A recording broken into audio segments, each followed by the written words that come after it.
want to ask you this question. So here we have Donald Trump's approval rating, which is the best average of his political career for the time. It goes up and down a little bit, but it's currently in the spread on Real Clear Politics, minus 2.2. He had a honeymoon phase when he first got in. Now his disapproval seems to be going up a little bit.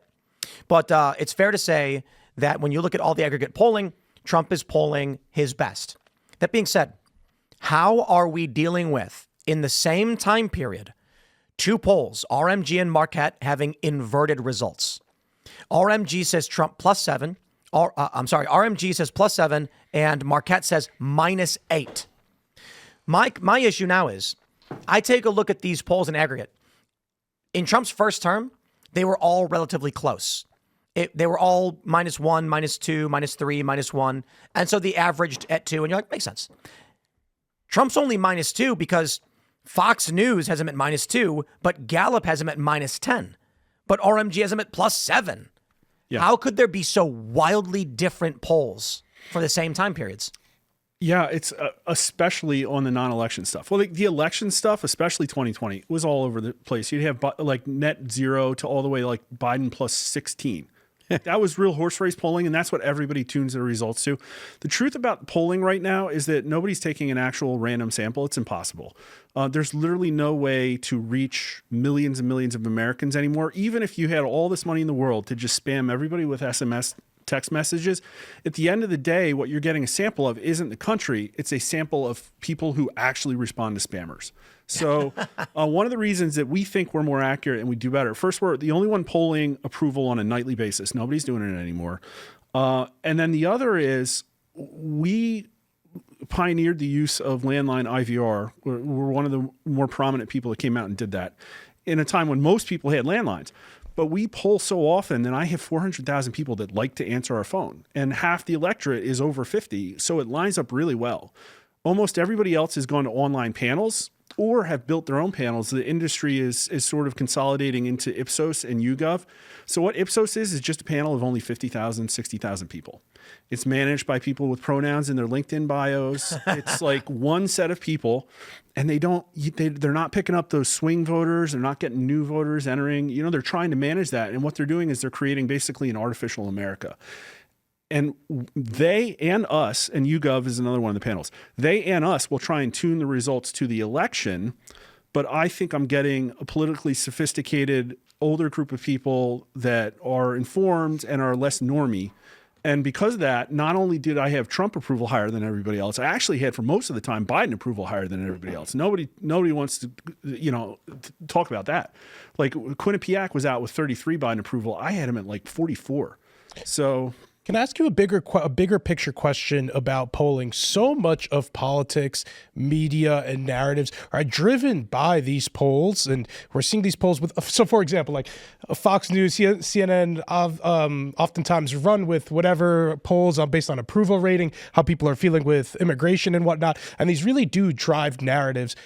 Do you think the influence of polls is a little bit too stark here with how close politicians are paying an eye to this, how much the media is paying an eye to this, given how fickle they are with how big of a spread they are? You know, a lot of politicians and media people really look at polls like the gospel. I'm not exaggerating. They've really, politicians will look at polls and like change their behaviors based on a couple of points spread here. So is this driving our media conversations and politicians' mindset too much? And you could tell me if you think I'm misunderstanding this, but the politicians I know are always paying attention to polls.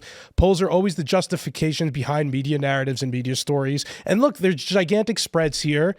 You might know better than me about how fickle these are. I'm not a statistics guy, but am I off the path here? And my experience, it always leans one way. I'd love to know who those politicians are. I can't get anybody. I literally had to give our state polling away almost essentially free to sponsors this time because nobody on the right actually believes or pays for polling. All the money on the right seems captive into this consulting class Ouroboros of feeding itself. And so what I want is people to pay attention to these polls because it reflects public opinion. E-Verify, get it done. Everybody loves it. photo IDs. Everybody's like, oh, wow, look at that. In Wisconsin, the IDs passed, but the Republican didn't win. Yeah, it's because Democrats like photo IDs for voting. It's very popular.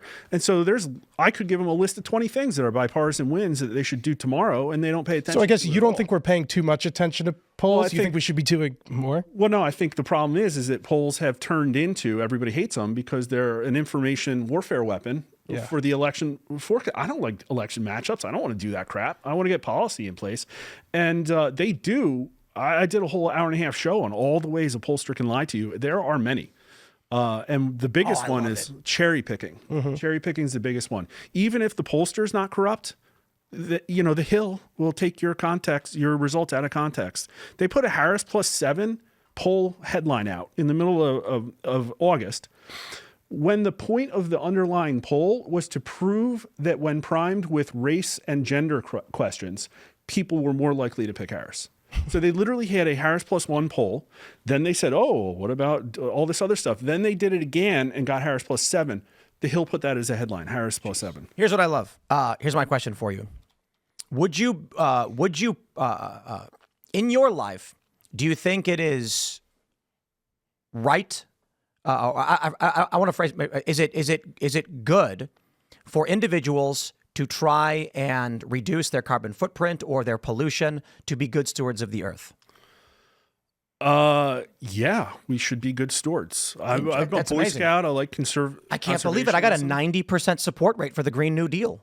Can you believe it? Yeah, the way you asked the question. Here's another question for you. Do you believe that we should have racial segregation or special benefits for people based on race in universities? The missing component here is a principled leader. No? I don't know. I mean, no. Do you believe that people should get special privileges in their and access to jobs based on their race? Oh, hell no. Okay, so he opposes the Green New Deal. Yeah.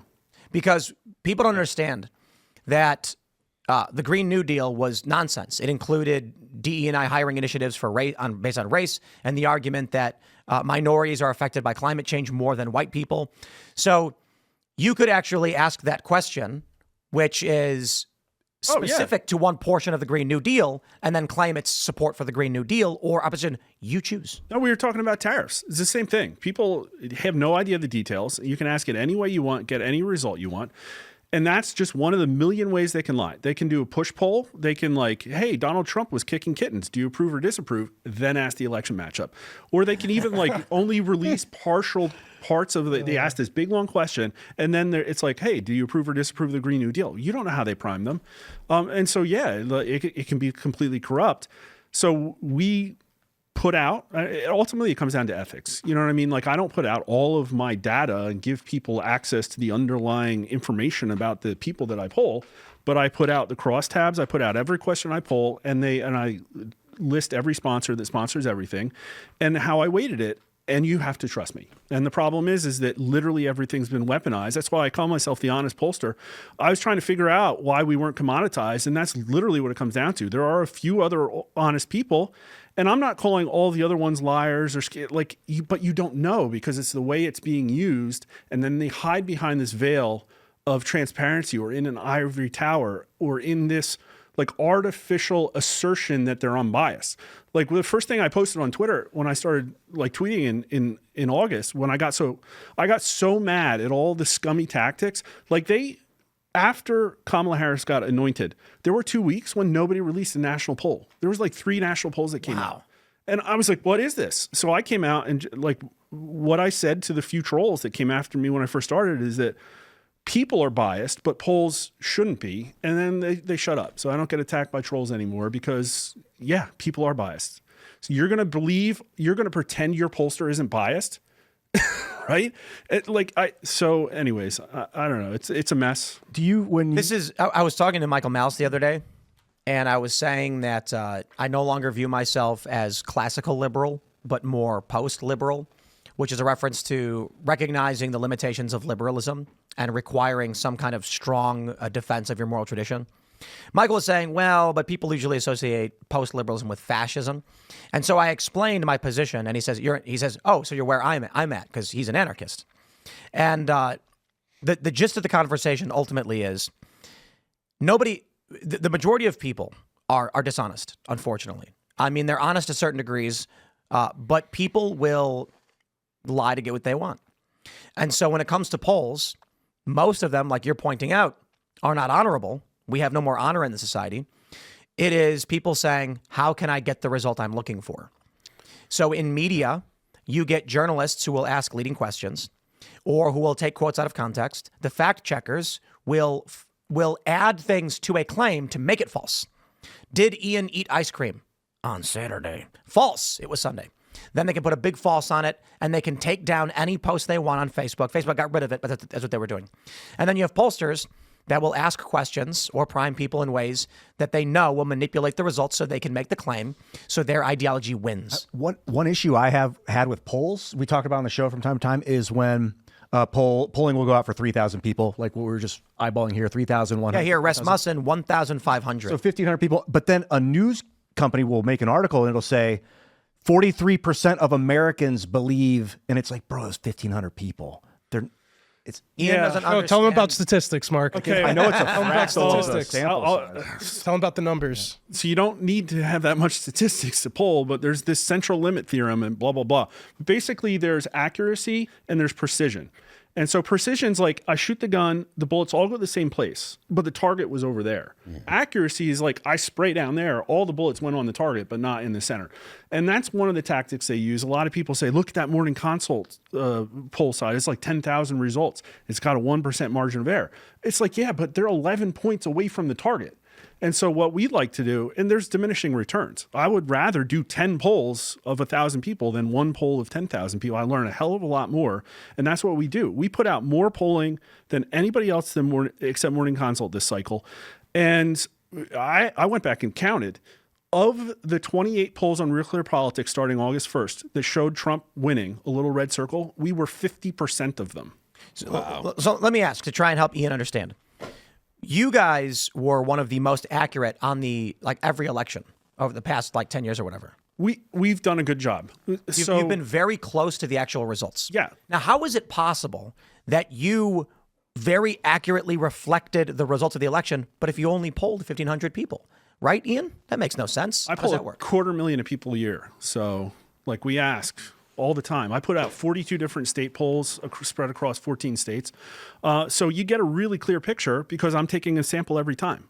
So it's like, hey, I took Pennsylvania and I got a +1, a +3, a +2. I'm pretty sure what the result's going to be. And I'm going to tune it to make sure that the results aren't all over the place. But how is it that a poll of 1,500 people could be claimed to represent the country or the general approval of a president?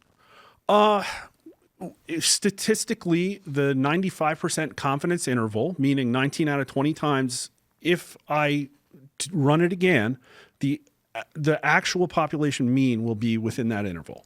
So it's a plus or minus 3%. There's different ways to represent accuracy, and that's just a statistical proof, of the central limit theorem. Simply put, in layman's terms, you do not need to ask every person in the country to have a general understanding of what the population right, thinks. exactly. As the sample size increases, you get diminishing returns. Right. And so I don't need a 1% margin of error. If I get a 3% margin of error, and it's really going to be closer than that, and I'm going to poll a few more times, and that's what I'm going to put out because I have a limited budget as well. And also on these policy issues, the way I perceive polling is here's my results, prove me wrong. Ian has struggled for years to understand. No, they just don't understand. Just to explain, I guess 1,000 random people participating in this is surprisingly representative of what it would be if you were to poll 100,000 people. The accuracy might become marginally more accurate, but just 1,000 people would still be surprisingly representative, more than I guess you would expect. Well, but they're not no random. Reason they have that much precision, anyways, because there's so many other sources of potential error baked in. I could be polling, my sample method, techniques of getting to these people could have inherent biases built in.